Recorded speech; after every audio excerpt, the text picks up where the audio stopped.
Hello everybody, in this next little video tutorial we are just going to take a little walk through Yoga Alliance's 2022 to 2023 online exemption application. Woohoo! It's pretty straightforward, but there are a couple of pieces of information that are going to be super helpful for you to have ready in advance before you go.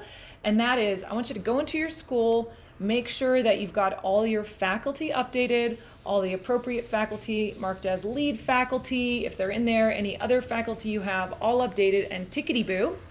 Also, you're going to want to take a look at your teaching hours and know how many hours your lead trainers are teaching of your program. You're also going to want to go through and take a look at your content and assess what percentage of my 200-hour program is asynchronous, that is pre-recorded stuff that students do on their own. What percentage is synchronous, like on Zoom or live video stuff with a faculty person? And then what percentage, if any, none has to be, but what percentage might be live and actually in person, like in studio? So know what those percentages are before you go in. Also have at your fingertips your training. So know how you're going to assess your students, have in your mind, like, are we doing the exams, the quizzes, practicums, worksheets, group activities, like what is that? And also have in your mind, okay, what are the methods that we use in our teacher training for trainee to trainee interaction? So that's like, how do your students interact? Discussion boards, like online videos, projects, etc. How do the trainees react to the content? That is it like lectures, videos, online discussions, etc., etc. And then finally, how do the trainees interact with the faculty? Live calls, video assessments, so what does that look like? And if you have those in your mind before you go in, that'll just make the application process a little bit smoother. So let's jump in. Hello everybody, here is a walkthrough of the Yoga Alliance 2022 to 2023 RYS online teaching application. Let's jump in.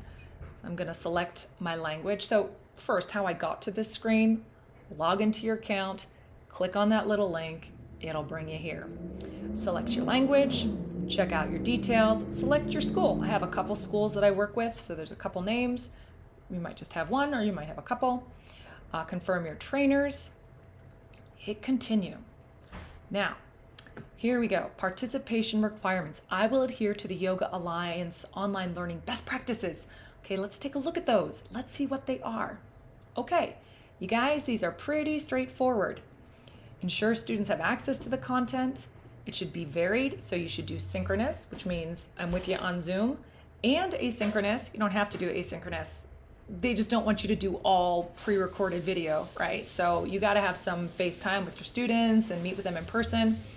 You have to assess them, competency assessments. So if you guys have people doing stuff not in your presence, you need to test them on those things so you know they got them right and that they did them. So online quizzes, journal reflections, things like that. Make sure your students are understanding what they're studying if you're not there. Adhere to their code of conducts. Use educational professional resources. So YA's got a bunch of stuff for you to use. Your content and learning expectations should be very clearly defined. So you should have learning objectives for that online stuff. You should know what you want them to learn, and then you should quiz them on it to make sure they got it. Yeah. And consider using a learning management system. So that's something like Teachable, Thinkific, Kajabi. There's a bunch of them out there.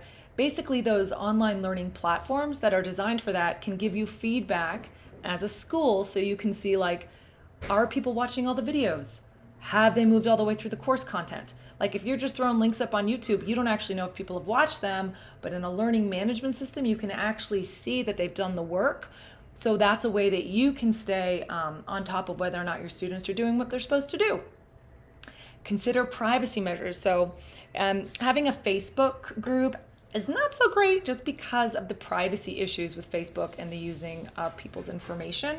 So, if you're using a learning management platform, that's another perk. A lot of them have, communities that you can create in-house so that that information isn't shared with like WhatsApp or Facebook or Instagram, or all of that's owned by Facebook. You get the drift. Okay, and if you're using third-party content, get rights and consent in order to use it. Yes, so don't just photocopy things out of books or screenshot stuff offline or screen record somebody's video and present it as your own, right? You just go and get permission if you want to use any of that stuff, right? This all makes sense. Okay, back to the application. So now that we have read those online learning best practices, and I encourage you to spend some time with them if you haven't looked at them yet, we can click yes. Upon request, I will give you access to all my stuff, asks Yoga Alliance, and you say, yes, I am happy to show you the stuff I'm using. Upon request, I will allow Yoga Alliance to administer surveys to my students. Yes. Curriculum requirements. Okay, you're required to have a blend of synchronous and asynchronous teaching. And they have a nice little chart down here that tells you what it means. Basically, asynchronous is stuff that the students do without you, right? Synchronous is like live interaction stuff. So that could be, live on Zoom, could be, hey, live in person. That'd be awesome. They want to make sure that you're not just creating a teacher training program out of a bunch of YouTube videos. Makes sense. Hours with the lead trainers, at least 50% of the total hours, maximum of 5 lead trainers, and you're going to have competency assessments. So you're going to be able to describe how you're assessing your students. That means, to make sure that they're graduating according to the standards that you want them to, and that the students are getting what they expect. All this makes sense, so we will continue.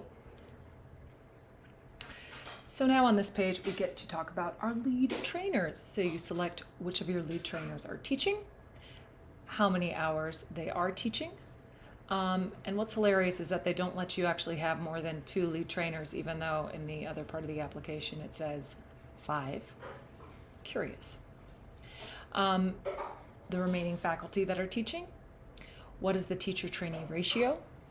And then here's where you need to do some math. So you have to tell them what percentage of your hours are asynchronous, pre-recorded stuff, synchronous, live on Zoom kind of thing, and then live in person, if you have any. Now, you don't have to have any live in person, but if you do, they want to know about it.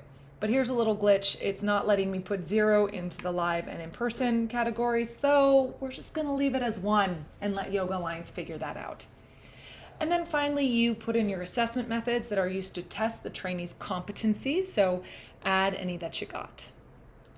So I had to fudge on the previous page and put in 1 hour of synchronous live in person, but I'm going to write to Yoga Alliance and tell them that their program is a little glitchy.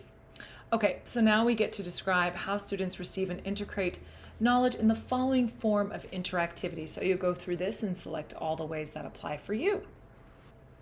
And then finally, at the very bottom of the page, you're going to see Yoga Alliance soliciting from you the reason why you would like to have this online exemption, whether it's because general health and safety reasons, better access for your trainees, or whether there's a stay-at-home exemption. So you can check all of those that apply, and then that's it. Oh, and you also have to attest that the training that you're offering is the same training that was approved by them originally. So there you go, that's it, and you submit it to them. Now, one thing that's going on here, I believe, is that Yoga Alliance is going to use this intake form, this application, to assess what their schools are doing out there so that over the next 2 years, they can craft appropriate standards that they can then make everyone basically apply and adhere to for the online portion. So not only is this a way for you to keep running your trainings, it's also a way for Yoga Alliance to kind of get an inside look on what their schools are doing, and so how they can best support them moving forward. But that's it, you guys. So that's it for the application. I hope this has been helpful. If you have any questions, do not hesitate to reach out.